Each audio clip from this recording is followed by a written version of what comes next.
Doug Lunacity.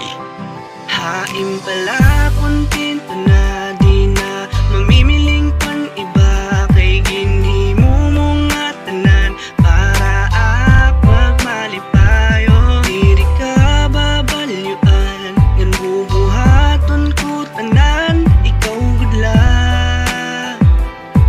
gudlat nag-uusaha ako. Masirong ko aking nabuhi, imong naging lamragan. Diri ko pagbabasuhan kay ikaw it kinahanglan na kinabuhi ko. Gusto ko gud ikaw lapar may bisan danay gintutulos ka ikaw latag babae. Naiiba kahatanan kay ikaw lahit sugat. Di maupay nga batasan waray makakasuban. Ihigong maong ko ikaw nga dathasat kahasta. Ngan waray na gud iba hain pala kontento na. Di ka babalyuan ngan di ka pagkakaragan. Bisan pahagakurian di ka gud pagbabayan. Ikaw wala itong rason kung kay ano nasugat. Ginpagumutan ng anak batasan nga malabad. Kada minuto gusto ka permi upod. Kung maisayop ako andam ako nga lumuhod. Waray makakalabaw haim ikaw itong tuod. Sanglit di ko papabayan tat relasyon maotod. Hain pala kontento na di na mamimiling pang iba, kay ginhimo mo nga tanan para apag malipayo. Diri ka babalyuan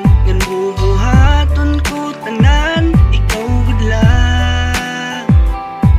gudlat nag-uusaha ako. Didahan nagilala kada mo akan nagiba. Damo man di diba pero ikaw nag-uusaha. Akong kasing-kasing di ka na mawawara. Kay ikaw itong bato na tanan na pakiyan. Pag ikaw itagkaupod ka na dun na induro nga tanan pagbubuhaton. Basta para imo mahatag kulating gusto malipayo na kinduro. Kaya imo wag nagpagungan kontento na kaimo. Salamat nim suporta, salamat nim pag-effort. Kung may da ako problema da kala para mag-comfort. Bisan daan na kita nag-iinaway ako na lahat na paubos para lakita